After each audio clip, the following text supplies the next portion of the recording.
Salut tout le monde, aujourd'hui nouvelle vidéo, et oui, on va parler stand de tir. J'aimerais juste avant de lancer le sujet un peu, de faire juste une petite mise au point, car la vidéo va durer plus de 2 minutes. Donc je sais que j'ai des personnes qui n'aiment pas les vidéos, qui durent trop longtemps. Bah déjà vous pouvez fermer, hein, ça sert à rien, c'est une perte de temps. Si vous cherchez des vidéos de 30 secondes, genre TikTok avec des gamines de 14 ans qui gesticulent, vous vous êtes trompé de chaîne YouTube, je suis pas là pour ça, je suis sincèrement désolé. Ah, toutes mes condoléances, hein, sincèrement. Moi, j'essaye de faire toujours simple, mais j'essaye toujours d'expliquer pour que le plus de personnes comprennent, que même les amateurs qui n'y connaissent absolument rien comprennent ce que je dis. C'est pour ça que j'évite tous les termes techniques, les abréviations.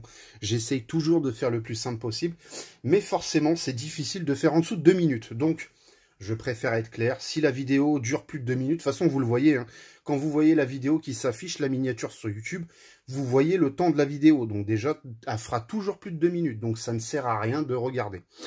Donc pour en revenir au sujet, aujourd'hui, on va parler stand de tir. Et oui, comment choisir son stand de tir?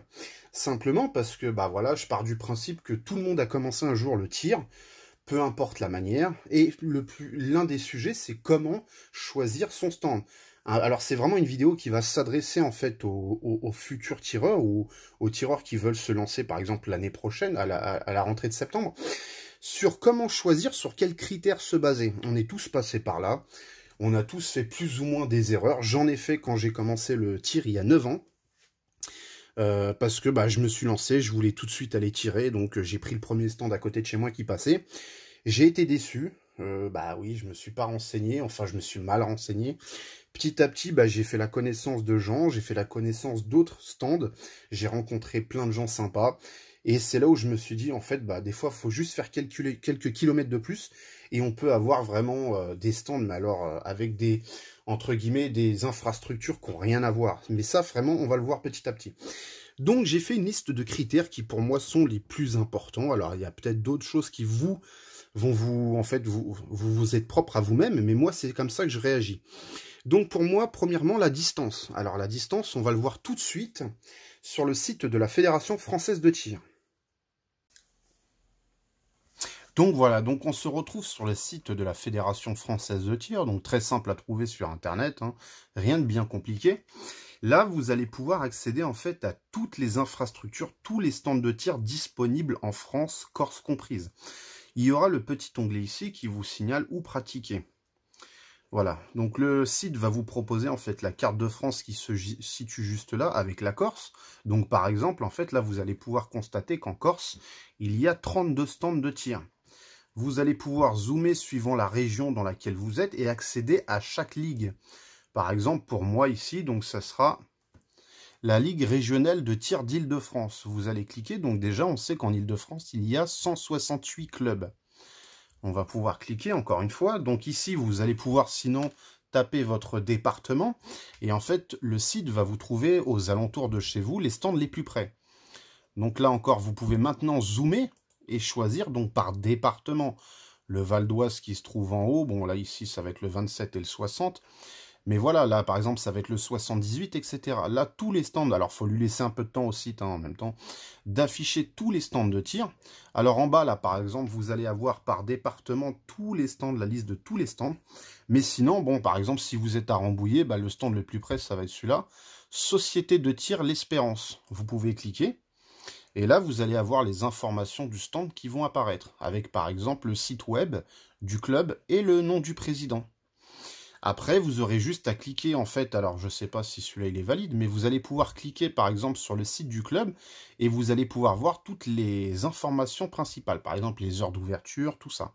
Voilà, donc ça c'était vraiment juste pour venir déjà vous faire pour voir déjà principalement les stands qui sont autour de chez vous. Alors encore une fois, j'insiste, cette vidéo est faite pour les personnes qui souhaitent s'inscrire au stand. Pour les gens expérimentés ou qui font du tir depuis des années, cette vidéo n'a encore une fois aucun intérêt pour vous. C'est un peu comme les accessoires indispensables, la vidéo que j'avais fait. C'est surtout une vidéo qui va s'adresser en fait aux futurs tireurs, voilà, qui veulent se lancer, mais qui ont forcément des questions, comme tout le monde. On a tous des questions quand on commence, peu importe le sport. Et donc j'essaye de faire des vidéos qui peuvent aider les gens, voilà. Donc là, sur cette partie, c'est très simple. Donc maintenant, on va revenir aux critères de sélection. Donc voilà, maintenant vous avez pu voir en fait tous les stands de tir qu'il y a autour de chez vous. Par exemple, chez moi, dans mon département, il y a 6 ou 7 stands. Donc déjà, ça me permet déjà de faire une liste. Après, il va falloir rajouter des critères, forcément. Le but n'est pas d'aller dans le premier stand de tir qui passe et dire voilà, je m'inscris. Il va falloir faire une sélection. Pourquoi? Alors, ce qu'il va falloir, par exemple, prendre en compte, c'est le montant de la cotisation. Pourquoi le montant de la cotisation? Bah déjà, parce qu'on n'est pas riche. Ce qui est bien dans le tir, c'est qu'il y a toutes les classes sociales, mais on ne touche pas tous le même salaire. En moyenne, la cotisation annuelle au stand de tir varie de plus ou moins de 200 jusqu'à 500 euros. Il y a quelques exceptions, des stands de tir où c'est plus de 500 euros à l'année, mais c'est rare. Voilà, souvent c'est entre 2 et 500 euros. Moi, personnellement, mon stand, à moi, le président me demande 200 euros chaque année. Alors sachez que sur ces 200 euros, il y a le prix de la licence. Donc le prix de la licence est d'environ 70 euros. Donc quand votre président de club vous demande 200 euros, sachez qu'il y a 70 euros qui vont pour la fédération, donc il va payer votre licence, et 130 euros pour le club. Peu importe la somme demandée par le président. S'il vous demande 450 euros à l'année, il y aura toujours 70 euros pour la licence. Et donc 380 euros pour le club. Peu importe ce qu'on vous demande, la licence restera toujours pareille.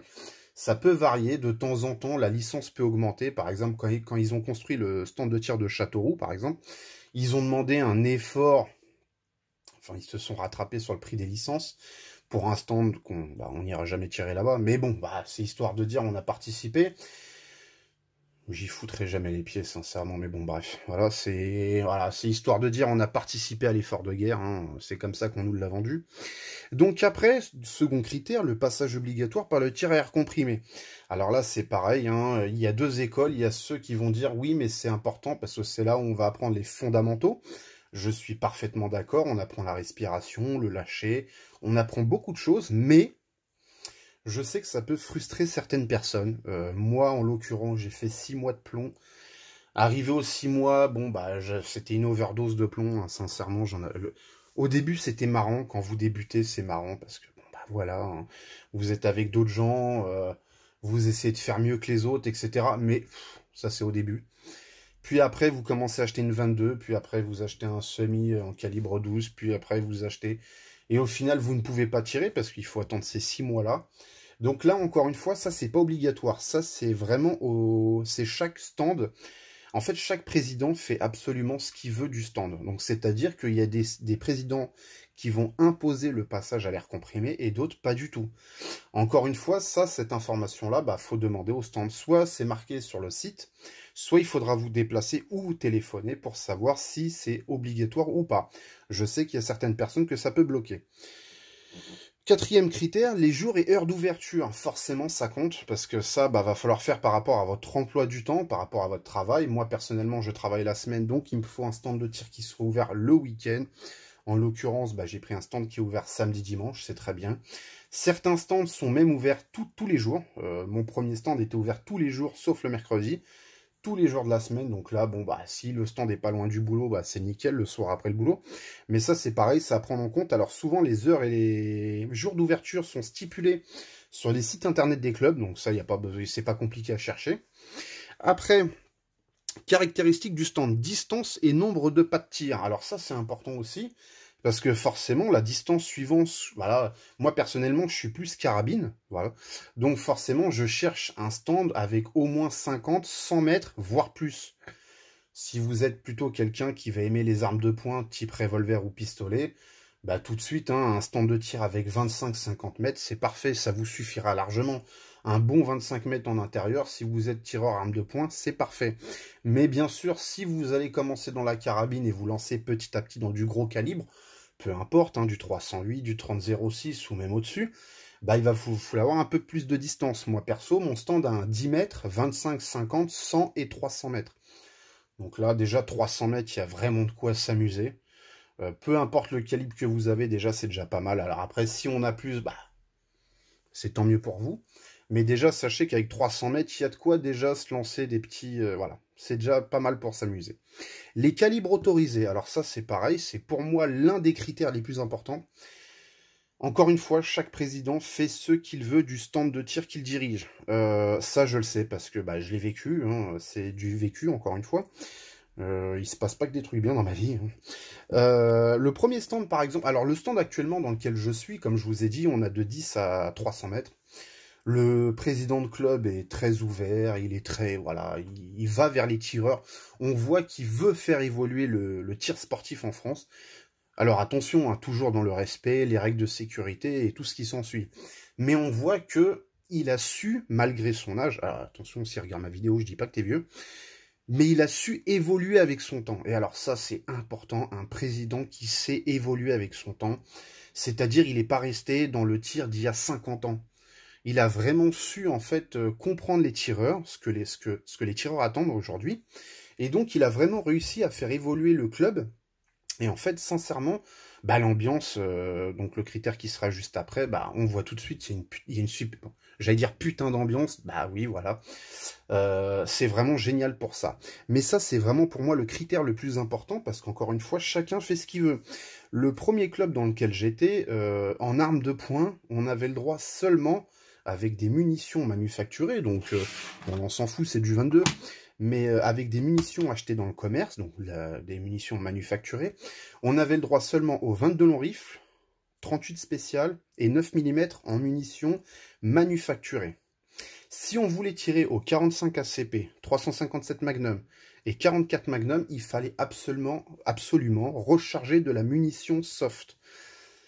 Sauf que déjà, là, on fait une petite discrimination, parce que forcément, bah, tout le monde n'a pas le temps de recharger, tout le monde n'a pas envie d'investir dans du matériel de rechargement, et tout le monde n'a pas forcément l'envie ou les finances, la place de recharger. Ça, c'est propre à chacun. Donc, encore une fois, bah, là, tout de suite, si jamais vous vous êtes fait plaisir, voilà, vous avez vos autorisations, vous vous êtes pris un beau petit Colt 45 pour vous faire plaisir en 45 ACP, t'arrives au stand et le président te dit, bah non, c'est soit tu recharges, soit tu tires pas chez nous avec. Il y a de quoi vous foutre un peu les boules. Pareil, en armes longues, on avait seulement le droit, le plus gros calibre autorisé, c'était le 2,22 Remington. Autant dire que le 2,22 Remington, c'est pas un lance-roquette, hein, ce que je veux dire. Et ben, c'était le calibre le plus gros autorisé. Sinon, c'était seulement 22 long rifle, 17 HMR et 22 Magnum. Rien d'autre. Donc, encore une fois, alors après, je ne critique pas, le président fait ce qu'il veut, mais malheureusement, ça impose on peut être déçu parce que, bah, comme tout le monde, hein, moi, il y a des gens qui m'ont donné envie de me lancer dans le tir, donc j'ai fait comme tout le monde, j'ai acheté une 22, un semi-auto en 12, je me suis acheté un Mosin Nagant, et peu importe. Mais quand tu arrives au stand et qu'on te dit non, bah ça c'est niette, bon, bah, déjà, tu as une petite frustration. Parce que, bah, quand tu achètes une arme, c'est un peu Noël. C'est un peu Noël toute l'année chez nous. Et donc, bah, t'as envie de te faire plaisir, quoi. C'est ton nouveau jouet, t'as envie de l'essayer au stand, de le montrer aux copains, tout ça. Et là, le président te dit non, bon, bah, tu l'as un peu mauvaise, mais bon. Donc ça, c'est vraiment un critère, pour moi, c'est le plus important, parce que pareil, les armes à poudre noire, certains stands vont l'interdire, alors pas beaucoup, hein, mais certains stands vont l'interdire simplement à cause de la fumée. Ça dégage énormément de fumée, suivant comment vous rechargez, mais ça, il y a pas mal de fumée. Je sais que certains sont pas très tolérants là-dessus. Les canons lisses, alors souvent c'est les superposés, les juxtaposés ou les fusils à pompe à canon lisse. Autant dire que là c'est rare. Souvent si dans les stands de tir à la campagne, ils sont plutôt ouverts, ils sont plutôt soft. Par exemple les fusils à pompe, bon bah aujourd'hui souvent on me demande où c'est que tu tires avec tes fusils à pompe, parce que j'en ai deux. Bah personnellement en ce moment je tire pas avec, simplement parce qu'ils sont à l'armurerie déjà. Et simplement parce que bah, le problème, c'est qu'aujourd'hui, bah, le problème des fusils à pompe, c'est le délit de sale gueule, hein, même peu importe les armes. Parce que bah, y a quelques personnes qui ont fait les cons au stand de tir avec. En l'occurrence, dans le stand dans lequel je suis actuellement. Ils ont réhabilité, ils ont fait des travaux, on fait des infrastructures, des pare-balles et tout. Sauf que les mecs, bon, bah, on leur donne des fusils à pompe à canon rayé pour tirer de la slug. Ben non, les mecs, faut qu'ils tirent de la chevrotine ou de la grenaille et ils t'en foutent partout et ça défonce les pare-balles. Le problème, c'est que bah souvent dans les stands de tir, c'est des bénévoles, en fait, c'est des tireurs hein, qui viennent faire les travaux. Et donc, bah, le président, c'est normal. Si le gars, il vient de faire les travaux, ils ont fermé le stand pendant 2 week-ends, toi, t'arrives, tu niques tout et tu te barres comme si, en plus, tu préviens personne. Hein, tu te dis, bah non, c'est pas moi, c'est jamais personne, de toute façon. Donc voilà, donc ça, je peux comprendre qu'il est interdit, mais c'est dommage. Alors, certains stands sont encore ouverts au calibre 12, hein, mais bon, c'est de plus en plus, voilà. Et l'ambiance, parce que l'ambiance, bah forcément ça compte, parce que si vous avez un président qui est proche des tireurs, un staff dans le club, d'un staff qui tire avec vous, qui participe aux activités, aux compétitions, forcément il y a une bonne ambiance, ça fait plaisir, ça donne envie d'aller au stand. En plus au stand vous allez rencontrer, même si au début vous commencez, il y aura toujours quelqu'un qui va venir vous parler, qui va vous faire essayer ses carabines, peu importe le problème que vous ayez au stand, même un problème technique avec votre carabine, il y aura toujours quelqu'un pour vous aider. Peu importe votre carabine s'enraye, peu importe le souci, il y aura toujours quelqu'un. Pour ça, le stand de tir, c'est bien, c'est l'ambiance, pour ça, c'est vraiment génial. Alors, comme n'importe quel sport, il y a toujours des brebis galeuses, eh oui, il y a toujours des blaireaux, mais c'est une minorité, c'est vraiment, voilà, 2-3 mecs qui se prennent pour des tireurs de litres, à péter plus haut que leur cul, à dire que moi je suis le meilleur qu'eux, moi je suis meilleur, moi je t'apprends la vie. Si tu veux, c'est pas grave, hein. Mais c'est rien, ça. Mais ça, peu importe, hein, vous allez faire du surf, du rugby, du foot, il y aura toujours des gens comme ça, c'est pas grave. Mais en majorité, dans le monde du tir, les mecs, ils sont hyper cool, il y a une super bonne ambiance. D'ailleurs, souvent, ça surprend les gens quand ils arrivent au stand, parce que souvent, les gens se disent, je sais pas, en fait, la vision que les non-tireurs, ou les anti-armes, peut-être qu'il y a des anti-armes qui regardent mes vidéos. D'ailleurs, s'il y en a, bah, je souhaiterais débattre avec vous, les anti-armes. Ça y est que vous avez toute mon attention, hein. Si je peux faire un débat avec un anti-arme, ça serait un réel plaisir. Je souhaiterais écouter vos arguments. Ce qui m'intéresse, ça serait de savoir ce que vous pensez, nous tireurs, simplement parce que je sais pas ce que vous pensez quand on va au stand de tir. Je sais pas, vous devez vous dire que les mecs, ils sont assoiffés de sang, ils pensent qu'à tirer, ils se préparent pour Al-Qaïda, le terrorisme, ils veulent poser des bombes. Je sais pas ce que... Ou alors si, le traditionnel extrême droite nazi. Alors moi, le nombre de fois qu'on m'a dit que j'étais un nazi, si tu veux, hein, tu sais, quand je vais mourir, je rejoindrai tonton. Il n'y a pas de problème, il n'y a pas de problème. Si pour vous, je suis un nazi d'extrême droite, je l'assume. Pour vous, je serai ce nazi d'extrême droite et il n'y a pas de problème. Sachez que quand on va au stand de tir, quand on passe des après-midi au stand de tir, c'est-à-dire en moyenne 4 ou 5 heures, on parle pratiquement, enfin moi personnellement, hein, je ne parle pratiquement pas d'armes à feu.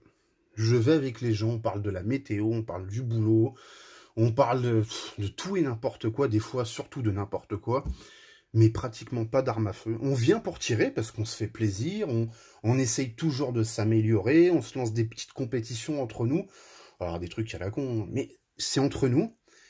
Mais il n'y a rien de, je sais pas, on refait pas le monde, on se prépare pas à une 4e guerre mondiale. Bon, il n'y a pas eu la 3e, mais ça peut arriver, hein, le Covid. La théorie du complot de certains est pas mauvaise.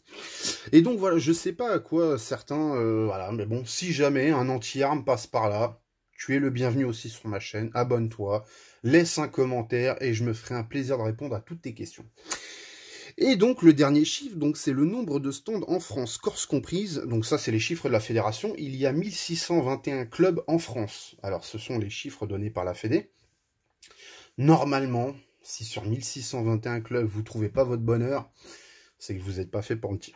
Voilà. Donc, encore une fois, cette vidéo a fait plus de 2 minutes, forcément, je suis désolé. De toute façon, souvent, les gens qui n'aiment pas, ils ont déjà éteint.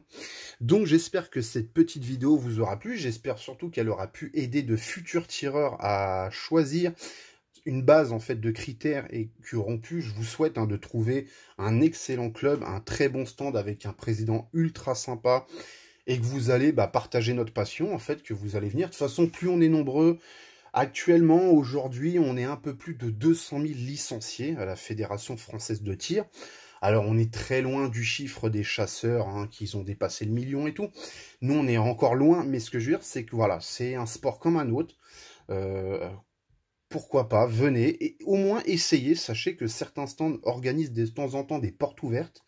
Certains stands organisent des initiations, donc oui. Et en fait, vous pouvez venir... Vous demandez, on va vous faire visiter le stand de tir, hein, on va vous faire visiter les installations, et pourquoi pas faire un essai, même si c'est que au plomb, juste au moins vous rendre compte de l'ambiance qu'il y a dans un stand de tir, et donc pourquoi pas essayer. Au début, on peut être sceptique, hein, comme toujours, hein, sur le débat des armes à feu, on n'aime pas, c'est dangereux ou pas, mais une fois qu'on est lancé dedans, je vous le dis, on devient souvent accro. Au début on achète un fusil, une carabine, un pistolet, à la fin, tu te retrouves avec 10 fusils, tu sais pas comment t'en es arrivé là. Les achats compulsifs, hein, c'est Noël toute l'année, donc voilà. Donc encore une fois, si j'ai oublié des choses, bah comme d'habitude, hein, n'hésitez pas à le marquer en commentaire. Même moi, je ne suis pas parfait, même si ça fait 8-9 ans que je fais du tir, bah de temps en temps, on en apprend tous les jours, hein. Personne n'est parfait sur cette terre. Donc sur ce, allez, je vous laisse. Ciao tout le monde.